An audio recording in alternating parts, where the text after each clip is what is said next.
So first of all, very good afternoon to all of you. विद्यार्थी मित्रांनो, velocity find out केली होती व्हेइकलची for horizontal अनबँक road. आज सुद्धा आपल्याला वेलोसिटी फाइंड आउट करायची आहे.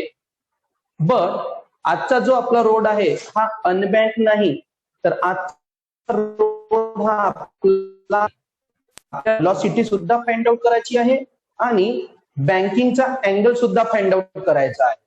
Okay, so first write down the question. खूप इम्पॉर्टंट डेरिवेशन आहे. Derive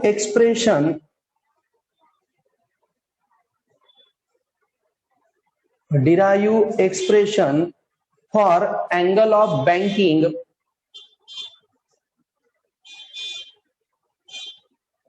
when a vehicle derive expression for angle of banking when a vehicle moves along a curve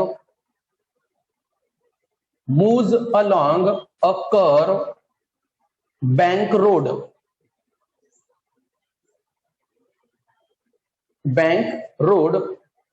neglecting friction.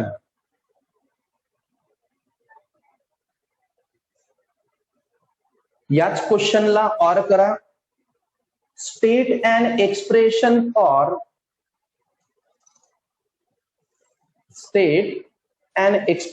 For number 1 most safe speed of vehicle.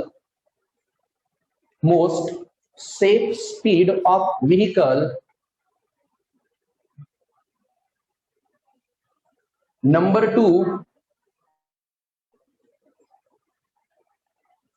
angle of banking for curve bank road. Angle of banking for curve bank road. Okay, carefully बोर्डकडे लक्ष द्या. Simple असं derivation आहे. कालचा जो आपला topic होता, कालच्या टॉपिक मध्ये हा होता आपला अनबँक रोड. एक स्ट्रेट लाईन ड्रॉ केली होती आणि इथे होती आपली व्हीकल. हा नॉर्मल रिएक्शन एन आणि हे वेट होतं mg. प्रिव्हियस लेक्चर मध्ये आपण हा टॉपिक टीच केला होता. आपल्याला व्हेलॉसिटी फाइंड आउट करायची होती अनबँक रोड साठी. इथे अँगल किती आहे आपला 0. आजचा जो आपला टॉपिक आहे, आज सुद्धा आपल्याला व्हेलॉसिटी फाइंड आउट करायची आहे, बट फॉर बँक रोड. म्हणजे आज जी आपली व्हीकल राहणार त्या व्हीकल मध्ये अँगल राहणार, म्हणजे अशा टाइपचा स्लोप राहणार. या स्लोप वरून आपली व्हीकल मूव्ह होणार आहे. तर आधी डायग्राम बघा.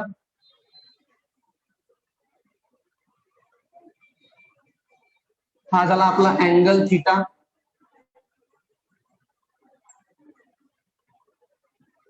ही आपली व्हीकल.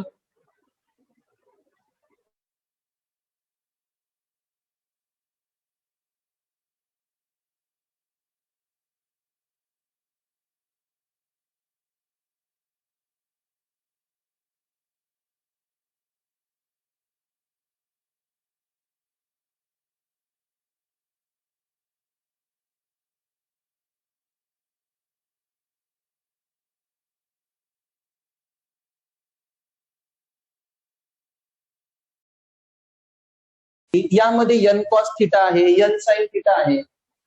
याचं रिझन विद्यार्थी मित्रांनो, जेव्हाही व्हीकल बँक रोडनी मूव्ह होते. कोणत्या रोडनी मूव्ह होते?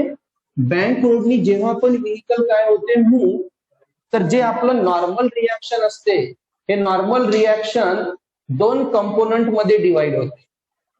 एक वर्टिकल कंपोनंट आहे एन कॉस थिटा आणि एक हॉरिझॉन्टल कंपोनंट आहे आपलं N sine theta. Normal reaction तर असणारच, बट ते नॉर्मल रिएक्शन किती कंपोनंट मध्ये डिवाइड झालं? 2 कंपोनंट मध्ये डिवाइड झालं आहे. वर्टिकल एन कॉस थिटा आणि हॉरिझॉन्टल एन साइन थिटा. पुन्हा एकदा लक्ष द्या. काल जे आपण डेरिव्हेशन टीच केलं त्यामध्ये होता आपला होरिझेंटल अनबँक रोड. होरिझेंटल रोड होता, अनबँक होता. It means there is no angle. आजचं जे आपलं डेरिव्हेशन आहे यामध्ये अँगल आहे because bank road, because of bank road. Okay, so first draw the diagram. आता विद्यार्थी मित्रांनो आपली डायग्राम ड्रॉ झाली असणारच. आता मी जे थेरी सांगत आहो ते थेरी आधी नोट करा, त्यानंतर मी तुम्हाला टॉपिक टू टॉपिक आणि पॉइंट टू पॉइंट समजावून सांगतो. लिहा. Consider a vehicle, consider a vehicle of mass m. Same जसं आपण अनबँक साठी लिहिलं होतं तेच लिहायचं आहे. Consider a vehicle of mass m moving with velocity v. मास किती घेतला आपण m, moving with velocity v along bank road, along bank road at an angle theta, at an angle theta having radius r. Okay, तर मी काय केलं, एक vehicle consider केली, त्या व्हेइकलचा मास किती घेतला m, वेलोसिटी किती घेतली v. Bank road, along bank road at an angle theta. Bank रोडने मूव्ह होत आहे आणि अँगल काय आहे थीटा, आणि त्या रोडचा मी रेडियस काय घेतला.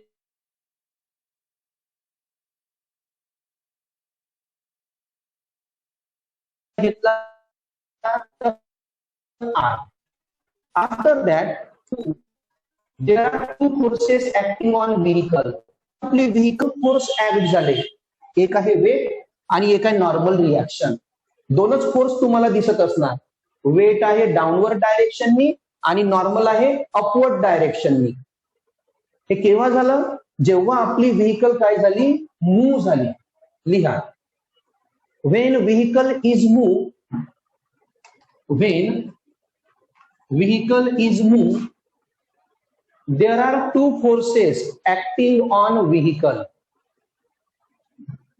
There are two forces acting on vehicle. पहिला फोर्स आहे आपला weight of vehicle. Weight of vehicle mg. पहिला फोर्स कोणता, तर वेट ऑफ व्हेइकल कशाने डिनोट केलाय, mg इन डाऊनवर्ड डायरेक्शन.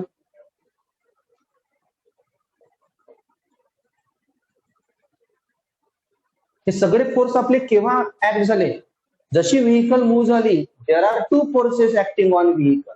पहिला फोर्स कोणता, तर वेट ऑफ व्हेइकल कोणत्या डायरेक्शन मध्ये आहे, डाऊनवर्ड. आणि दुसरा फोर्स आहे आपला normal reaction. Normal reaction perpendicular to surface of road.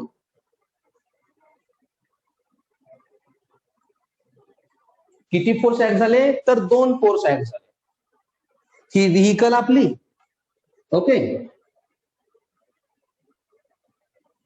अशी असते डायग्राम.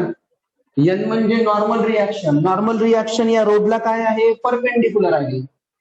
नॉर्मल रिॲक्शन रोडला काय आहे, परपेंडिक्युलर. आणि दुसरा कोणता सांगितला मी, वेट.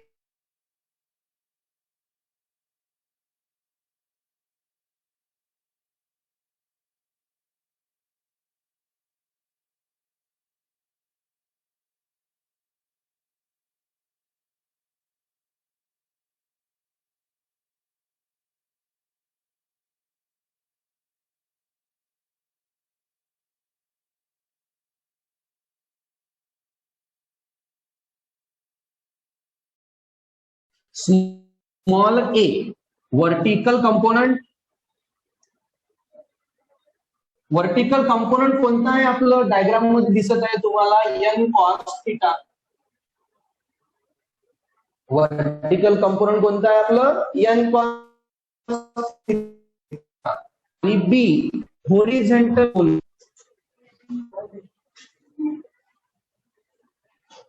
होरिझोंटल कंपोनंट कोणता आहे आपलं तर एन साइन थिटा.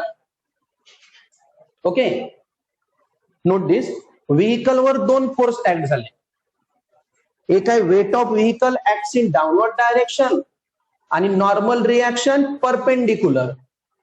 हेच नॉर्मल रिएक्शन दोन कंपोनंट मध्ये आपण डिवाइड केलं. पहिला आहे vertical component N cos theta आणि दुसरा आहे आपला horizontal component N sine theta. आता वर्टिकल आणि होरिझोंटल कंपोनंटचं आपल्याला वर्क लिहायचं आहे. Right down next. The vertical component is used. The vertical component is used to balance the weight of vehicle. Vertical component is used to balance the weight of vehicle. Vertical component चं काम आहे विद्यार्थी मित्रांनो weight of vehicle ला काय करणं balance. म्हणजेच मी लिहू शकतो N cos theta equal to M G. Component दोन आहे, पुन्हा एकदा लक्ष द्या. ही आहे आपली व्हेकल, हा आहे एन कॉस थिटा आणि हा आहे एन साइन थिटा. हे वेट आहे व्हेकलचं एम जी. एन कॉस थिटाचं काम असणार व्हेकल ऑफ वेट किंवा वेट ऑफ व्हेकलला काय करणं बॅलन्स. कशा प्रकारे पुन्हा लक्ष द्या. एन कॉस थिटा आणि एम जी दोघंही अपोजिट डायरेक्शन मध्ये आहे. अपोजिट आहे तर साइन कोणती येणार मायनस. मी N cos theta minus M G equal to काय लिहू शकतो 0, कारण दोन अपोजिट डायरेक्शन मध्ये आहे. हाच मायनस एम जी त्या साईडला जाऊन काय होणार प्लस. म्हणजेच N cos theta equal to काय येणार एम जी. तर जे वर्टिकल कंपोनंट आहे याचं काम आहे व्हेकलचं जे वेट असते त्याला बॅलन्स करणं. आता राहिलं होरिझोंटल कंपोनंट. तर होरिझोंटल कंपोनंट काय करणार हे बघा. हे होरिझोंटल कंपोनंट आहे. हे होरिझोंटल कंपोनंट टायर आणि रोड, बरोबर, टायर आणि रोड यांच्यामध्ये फ्रिक्शन फोर्स प्रोव्हाइड करणार. आणि फ्रिक्शन फोर्स जर प्रोव्हाइड केला तर फ्रिक्शन फोर्सच कोणता फोर्स देणार सेंट्रिपिटल फोर्स. कारण सेंट्रिपिटल फोर्स प्रेझेंट असण्यासाठी तीन फोर्स रिस्पॉन्सिबल असते. एक तर force of friction, gravitational force किंवा इलेक्ट्रोस्टॅटिक फोर्स. तर इथे रोड आणि टायर आहे म्हणून फोर्स ऑफ फ्रिक्शन. तर मी आता तुम्हाला काय लिहून दिलं the vertical component is use to balance the weight of vehicle. त्याच प्रकारे याला इक्वेशन 1 दिलेलं आहे आपण. आता कोणतं कंपोनंट राहिलं आपलं horizontal component. Write down. The horizontal component is use The horizontal component is used to provide the centripetal force.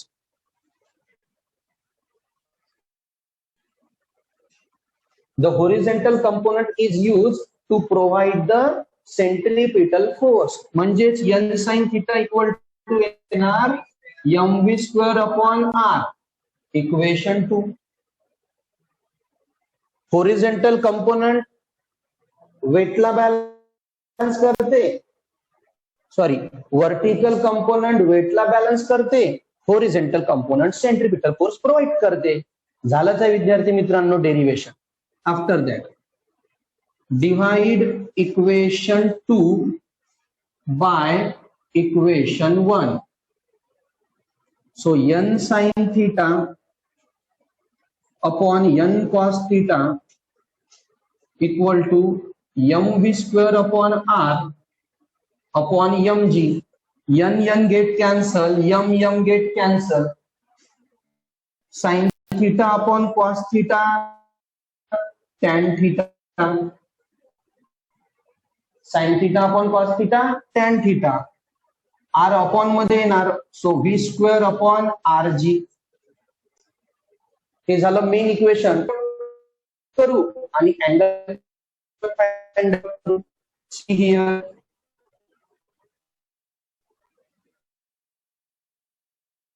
therefore v साइडला जाऊन मल्टिप्लाय होणार, so R G tan theta.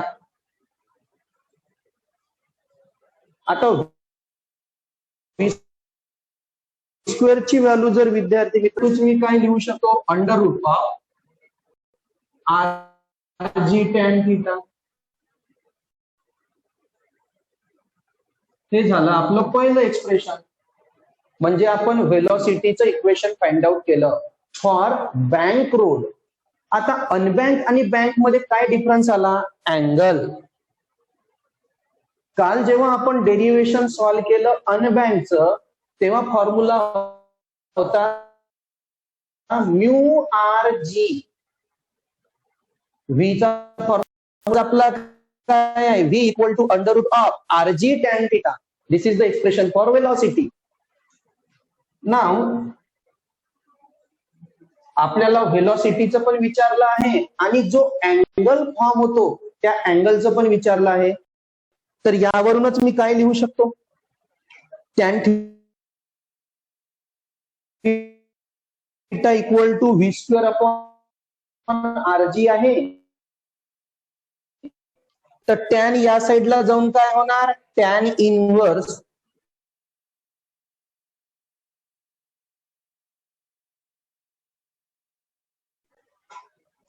So theta equal to square upon. अशा प्रकारे विद्यार्थी मित्र असा topic होता.